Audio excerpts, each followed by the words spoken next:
Assalamualaikum warahmatullahi wabarakatuh. Saya Nila Rasnilawati, NIM 1705933 dari kelas 7B PGSD. Di sini saya akan mempresentasikan mengenai proposal penelitian saya yang berjudul Pengaruh Kinerja Guru dan Fasilitas Sekolah terhadap Motivasi Belajar Peserta Didik di Sekolah Dasar. Nah, untuk yang pertama, bagian latar belakang masalah. Di sini, pada saat ini, kondisi pendidikan di Indonesia belum sepenuhnya merata.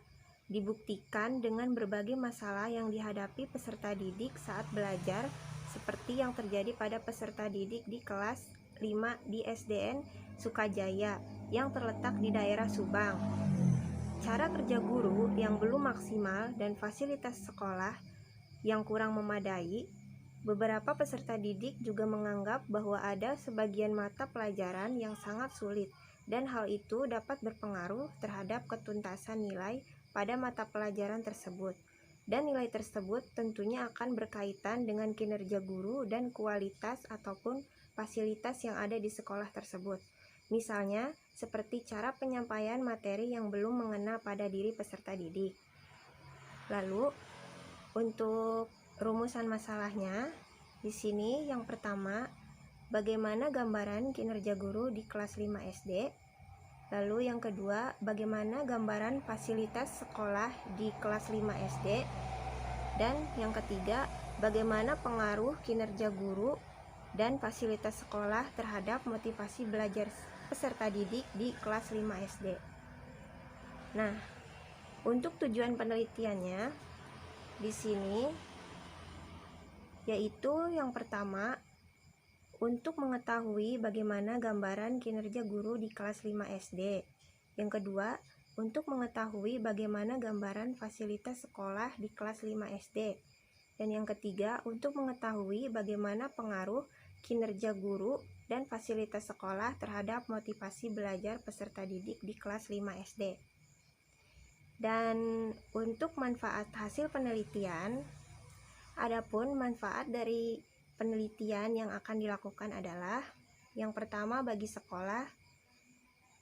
Dengan adanya penelitian ini, maka diharapkan sebagai bahan pertimbangan dan acuan dalam rangka memperbaiki sistem kinerja guru dan fasilitas di sekolah tersebut serta untuk pengembangan sekolah.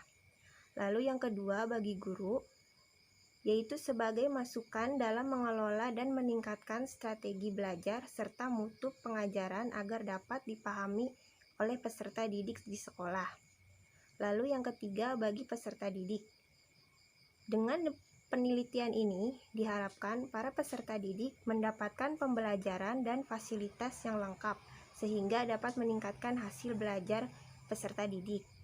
Lalu bagi yang keempat, bagi peneliti, yaitu dengan adanya penelitian ini diharapkan dapat menambah wawasan ilmu pengetahuan dan mengetahui lebih dalam mengenai lingkungan sekolah dan cara ajar guru sebagai acuan bagi peneliti untuk kedepannya. Lalu kajian teori. Di sini saya akan mengkaji mengenai kinerja guru, fasilitas sekolah, dan motivasi belajar. Dan untuk metode penelitiannya sendiri, di sini untuk yang pertama, jenis penelitian. Saya menggunakan penelitian survei, yaitu memakai populasi dan sampel. Lalu untuk subjek penelitiannya, yaitu siswa dan guru di SDN Sukajaya. Lalu untuk instrumen penelitiannya, saya akan memakai angket atau kuesioner. Nah, lalu di sini ada desain dari penelitiannya. Desainnya di sini yang pertama, observasi awal penelitian. Lalu identifikasi masalah, rumusan masalah, lalu menentukan konsep dan hipotesis penelitian, mengumpulkan informasi dari hasil penelitian, menentukan populasi dan sampel, lalu membuat angket atau kuesioner, mengumpulkan data, dan yang terakhir melaporkan hasil penelitian. Selanjutnya, analisis data. Dalam penelitian ini, saya menggunakan teknik analisis data kuantitatif dengan pendekatan deskriptif, yaitu suatu penelitian yang mempunyai tujuan untuk mendeskripsikan suatu fenomena, peristiwa, gejala, dan kejadian yang terjadi secara faktual, sistematis, serta akurat. Fenomena dapat berupa bentuk, aktivitas, hubungan, karakteristik, serta persamaan maupun perbedaan antar fenomena. Dan yang terakhir yaitu jadwal kegiatan penelitian. Di sini